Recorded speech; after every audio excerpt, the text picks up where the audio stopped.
Hi guys, good morning. This is Dan. Welcome to Engelgeist. For those of you that are new, welcome. For those of you that are returning, welcome back. For those of you that support me over on Patreon, thank you so very much for your subscriptions. They mean the world to me. If you're interested in supporting the channel in that way, please go over to patreon.com and search Engelgeist. You can also look at the video description in the drop-down menu below this video on YouTube on the daily forecasts. In there is how to find me on my socials, how to book a private reading, ways that you can support the channel. Feel free to hit the thumbs up button and subscribe to the channel. Join us here every day for the daily forecast. Or leave a question, a comment, a statement. I read them all. I respond to some. And I appreciate all of them. So that's all there for you and available to you. This is the daily forecast for all signs. So it's a shared energy amongst the collective that's out there that we might possibly want to be aware of. It could be opportune, it could be, potentially working against us, but either way, it's something we could be aware of and, make our day flow more easily or more successfully, depending on how we use it. So this is originally created for, today is Tuesday the 25th, Wednesday the 26th, which we have the full moon in the sign of, I believe it's Sagittarius. So, should be some heady energy. There's a lot going on. I think Saturn's just gone retrograde. Pluto is in retrograde. Mercury's about to go retrograde. I'm not worried about any of that. I think it's actually all a good thing for some reason. Usually when Mercury goes retrograde, I'm a little bit wary. But for some reason, I'm actually into it. I feel like, I don't know. They also talk about Saturn being retrograde, how it forces us to deal with the past, like the things that we didn't address and stuff like that. So, and Pluto also will have that sort of a weird influence where that life-changing, transformational stuff is at play. And I'm kind of, in some weird way, looking extremely forward to it. So who knows? I'm a freak in that way. So I think that something really good is happening, even though stuff is traveling backwards in the solar system. All right, so let's get into this and see what's going on. This is for all signs, as I said. If it doesn't make sense, that's okay. It may not be your reading, but if it does, please feel free to apply it to your life wherever you need it. Use your best decision-making skills after having watched it. Those things are your responsibility. Keep that in your mind always. And let's see what card we get today. Today we get the Page of Wands. So we're talking about youthful excitement, fire, learning, knowledge. Sometimes pages bring new messages with them, new opportunities. This could be a burgeoning desire of some sort, some new awareness of where we want to go, what we want to do, how we want to get there, that sort of a thing. There could be, there's definitely with pages, I always think that there's room to learn, to study, to pay attention, right? When I look at this Page of Wands, to me, it's about not only looking to the future. He's sort of similarly positioned, like we saw the Queen of Swords. Did we see her twice already this week? We did. She was positioned both towards the future too.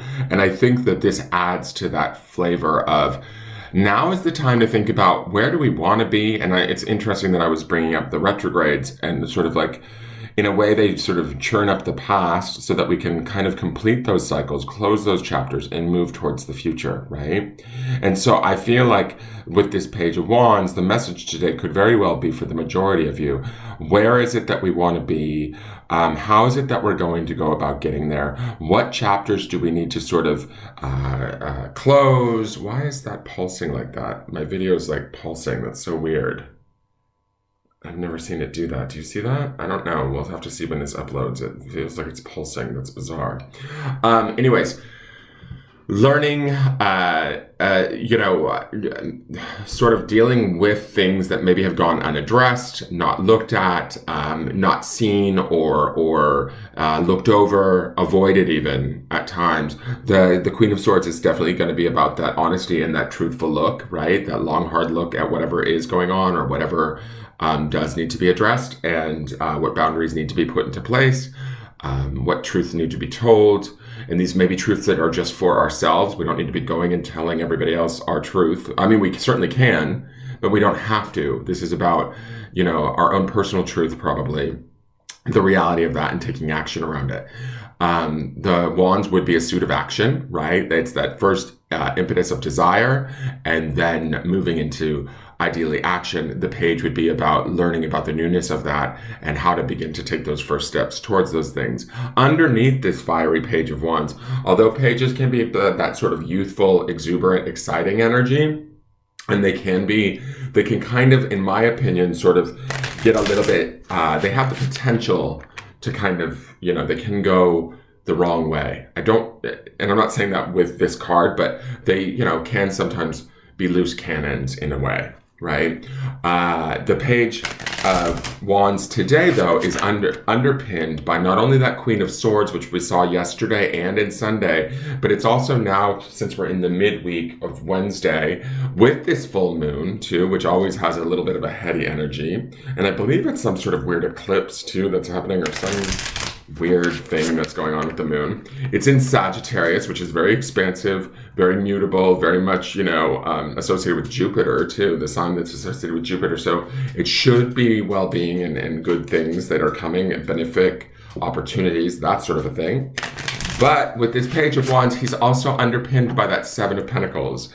And that Seven of Pentacles to me brings about that beautiful sort of centered, focused, dedicated, attentive energy of doing the work that's right in front of us, paying attention to sort of what needs to happen, having that patience, and learning as we go, remaining open and desirous, right, of what it is that we want, how it is that we want to get there, learning even maybe in the moment, okay, that's not going to work, or okay, this needs to be taken care of first before I can move forward, and learning how to address it, take care of it, position yourself in such a way, like the Queen of Swords that we saw, that is intelligent, educated, smart, savvy, analytical more so than emotional, not necessarily thinking with our heads rather than, say, our hearts.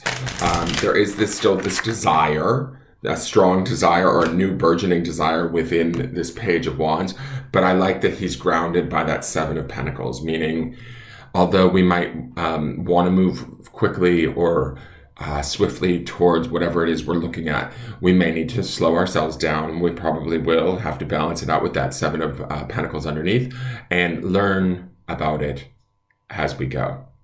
It should be exciting. It should be optimistic. It should be opportune. So if you're not feeling those ways, tap into this energy, because that's what these cards represent. And that's why I do these readings for you guys, is to show you what is available to you. Open your minds, open your sort of your spirits or your hearts towards possibility. Think about where are the areas, and this would be Queen of Swords energy, where are the areas where truth need to be looked at, seen, and addressed, or choices need to be made that are based in sort of our own truth, and then start to move towards those things. We're going to learn new things through this page of wands, but it will be beneficial and it will be good. Now, for the botanical oracle is the violet, and the word is attract.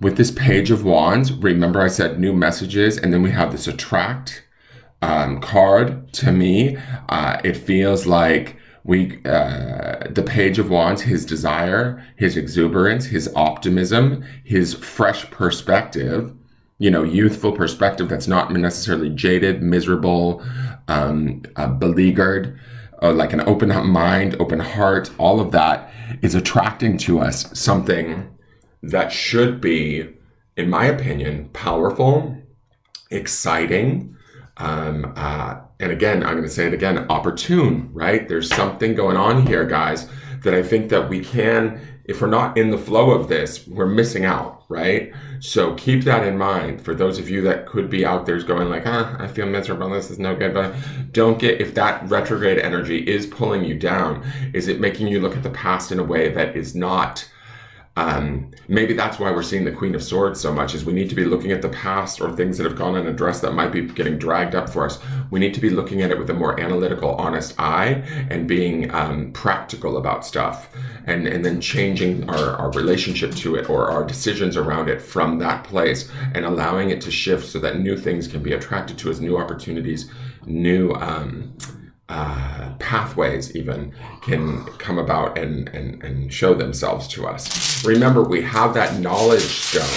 We saw a miracle this week, and then inspiration, which those are pretty powerful stones in as far as words go, right? Knowledge is like, power, essentially. We've learned that since we were children. Miracle to me is exactly that. That's pretty amazing. And I believe we saw the Judgment card. We did, which was that Archangel Gabriel. So something's going on here with these retrogrades, the full moon, all of this stuff. We need to tap into it and get excited about it and attract it to us. Be up for the challenge, be up for the learning, be up for the newness. And as I say that, here is your grounding stone, which is learn, on rose quartz, which is definitely associated with the heart, which to me would connect us back to the spirit, which is that Page of Wands energy. The learning aspect, right, which goes into this idea of knowledge, which does not surprise me because we've seen the Queen of Swords twice this week already, and we're only at Wednesday. Knowledge, she would be in the wheelhouse and the ambassador of the deeper, truthful knowledge of ourselves, our situation, whatever it is that we're looking at.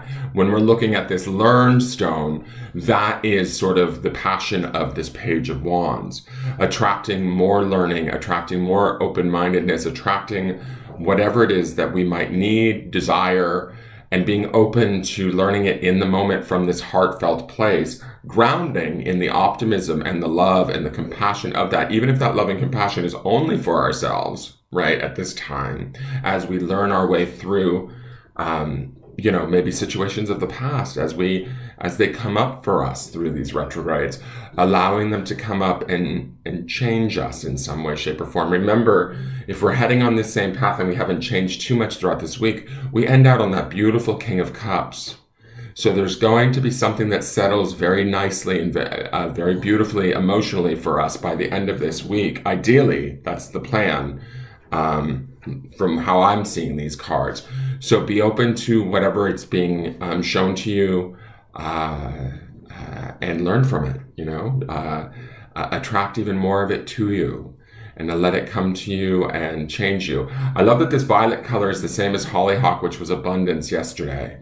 And it's still attraction. It's still got that vibe of like an abundance to it, right? And it's that deeper spiritual sort of royal purple color that is used in these cards that I really kind of love.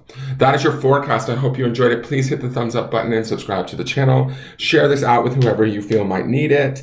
Tune in tomorrow and we'll see where this goes. I hope that you guys can tap into this and really enjoy it and make it work for you and teach you and educate you. And I will see you tomorrow. All right, take care, you all. Bye-bye.